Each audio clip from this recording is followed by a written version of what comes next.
5977 miles. Time for a 6,000 mile service.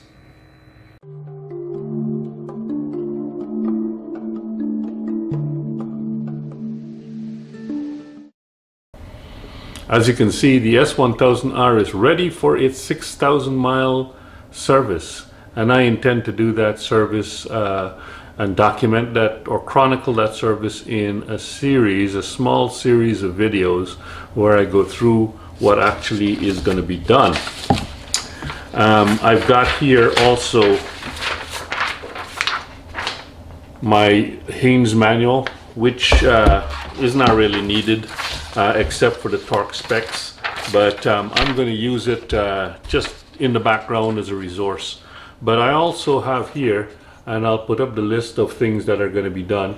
This is the BMW Motorrad list of things that need to be done for the 6,000 mile service. And the two principal things are the oil change with filter, and replacing the air filter cartridge, and checking the drivetrain, sprocket and pinion. I'm going to do those three things as three principal videos in this series. And then there's a whole bunch of other small checks and so on that need to be done, including visually inspecting the brake pipes, brake hoses and connections, checking front brake pads, brake fluid level, rear pads, rear fluid level, steering head bearing, coolant level, the typical stuff that you do anytime that you're going to do any kind of a service on the vehicle. So I'm going to combine all of those into a fourth video, all those checks. And then the fifth video, I thought I'd do on the last page here. It says final inspection and check of roadworthiness. Okay, so that's a test ride. Setting the service due date and service countdown distance. This bike does not have that. It's not like the RS. It doesn't have a service reminder, so it doesn't have an idiot light. But what I'm going to do in place of that is to hook up my GS 911, see what I can find in there that pertains to this bike here, see if there are any codes and all of that kind of stuff. So that'll be the main part of that video. And then checking the battery charge state. I'll just check the battery. I mean, the battery seems to be fine to me, but I'll just go through that and see what we can find. So this is the first video, and it's essentially just changing the oil and the oil filter on the bike. Both the RS and the S1000 use the same filter, and in this case I'm using the K&N filter because I like the fact that it's got this wrench capability. You can there's a little nut on the top of it that you can use a wrench on. So there's the filter, there's the nut at the top, and you can use that to apply the correct torque and to install that on the bike. So the appropriate K&N filter is KN160. So hopefully you can see that number. And typically I buy my oil off of Amazon, and this is the oil that I use, Castrol Power One SAE 5W44T, and this is a pretty good synthetic oil. I've been using this for a while. I got some open bottles down here. This is one open bottle that I've had for from the last oil change in the RS. This one is API SL, good enough, and this is how the front looks of the label. I've been using this for years on the RS. Good oil, decent price. As you can see, I've got the bike up on the paddock stands, and I'm ready to remove the lower fairings in way of the fuel filter, of the oil filter. The oil filter, I don't know if you can see it here, my lighting is a little bit less than optimal, but you can just barely see the oil filter is behind there. So you need to take off these lower fairings to get at the oil filter. T25 Torx. 2 screws, one here and one underneath here. And there's a clip somewhere here as well. I'll confirm that in a second. With the panel out of the way, there's good access to the oil filter here from one side. There's no need to remove the panel from the other side, but looking at where this oil filter is located, you can see there's going to be a lot of mess onto this pipe, which is why I like to put some aluminum foil underneath here. There are two wires that are going into the O2 sensors right in the exhaust here, and so you just got to be careful of that when you're when you're putting your filter.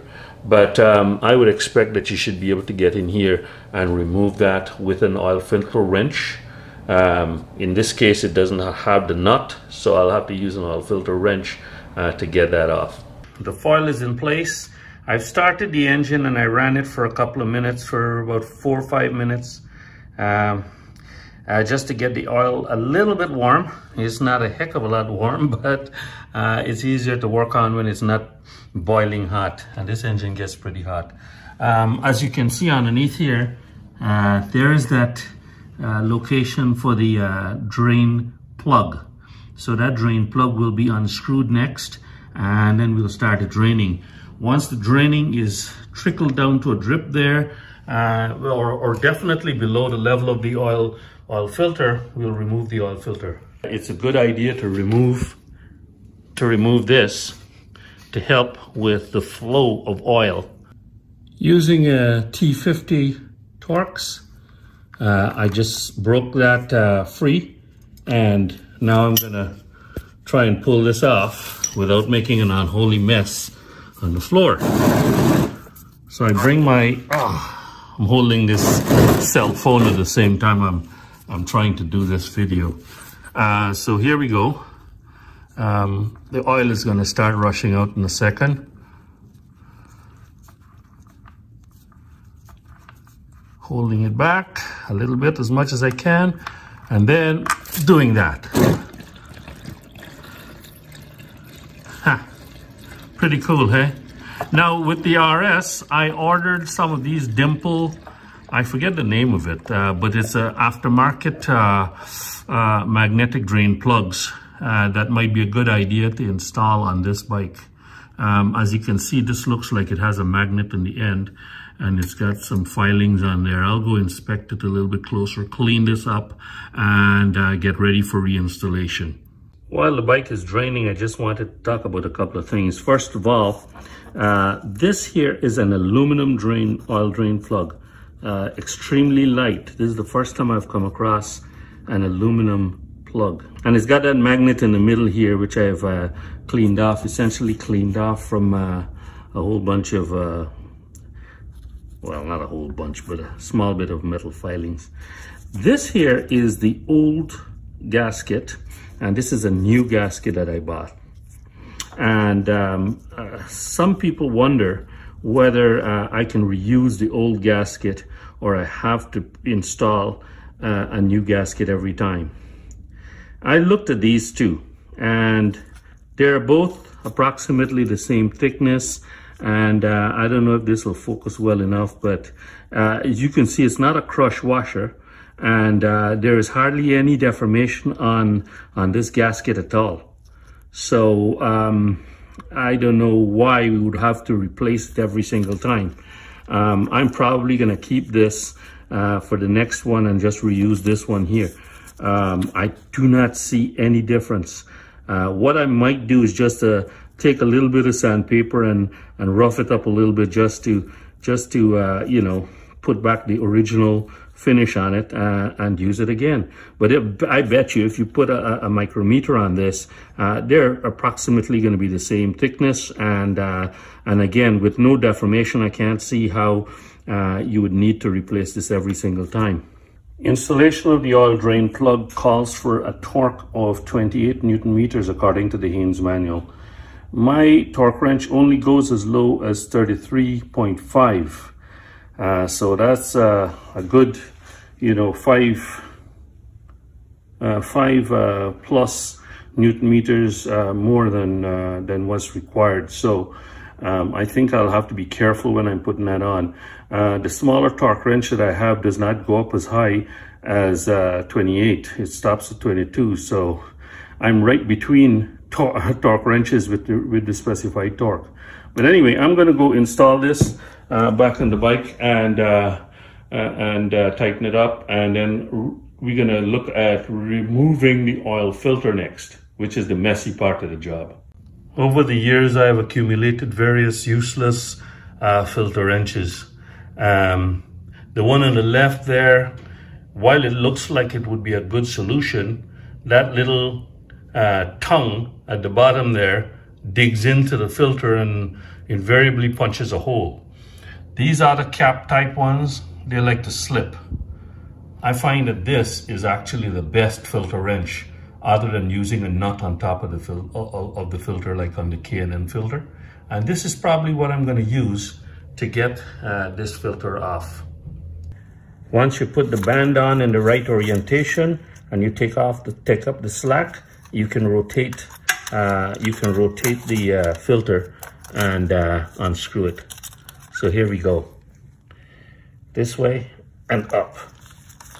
And then you slacken off and you go again. See? The best solution. If you've got a good access, you can do this quite easily. Like on this bike, on the S1000, this band wrench works actually fairly good, but on the RS it doesn't. Now you see why I've got this the thing there. Filter's off, and it's dripping nicely there. It's got a nice puddle in the foil, but that's okay. I'm going to reach up from underneath and dump that out when I'm ready. But right now I'm going to go back, relax a little bit while this drips a bit more, and when the dripping slows down and most of that old oil is out, I'll just dump the rest of this and do some cleanup and reinstall the new filter. While the oil is dripping, I went ahead and using my paint marker, put on the mileage on the new filter and also the date in which the filter was changed. That's today's date. So I like to write that on my filter directly. So on removing the foil and inspecting the mess, I can see that I've got some mess there on that inner pipe there and a little drip on the outer pipe. And that's because of that puddling that we saw. So this is the first oil change that I'm ever doing on this bike. So next time I'll know about the puddling, and I bet you I won't get any more drips at all on the exhaust pipes. But the good news is there's no drips on the floor. So what I'm going to do now is put on, as you can see, the drips have stopped. I'm going to put on the new oil filter and get ready to start filling it up. To put on the new oil filter, I just put half fill the oil filter. Well, this one here tips up, so I can comfortably half fill the oil filter with some oil, lubricate the gasket with a little bit on my finger around the rubber gasket on the filter and spin it on, and then tighten it to the appropriate torque. All right, the socket, I don't know if you can see it. Well, yes, you can see the socket, but I'm trying to show you the size. It's 11/16, and it's going to be a tight squeeze to get in here. Baby socket is set to 11 Newton meters. Slowly but surely, we're going to get to the right torque.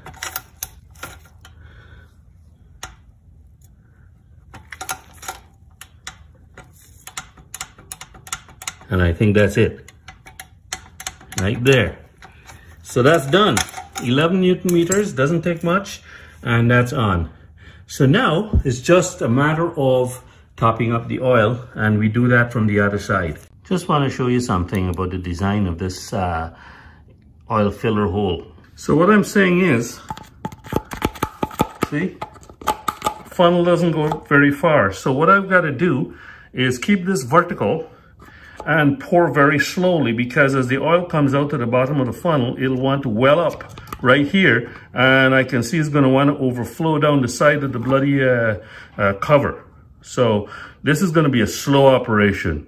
So I'm going to go ahead and do this. It says it takes about 3.5 liters. So I'm going to go ahead and fill this up with oil and then rejoin the video. So the bike now has 3 liters in it, and you can see where that fill line is. So I'm going to slowly add a little bit more until that it comes up to the top of that, or close enough to the top of that fill circle. There we are at the top of the fill circle. Maybe a little bit too much, but anyway, I'm going to start the bike up now and check for leaks.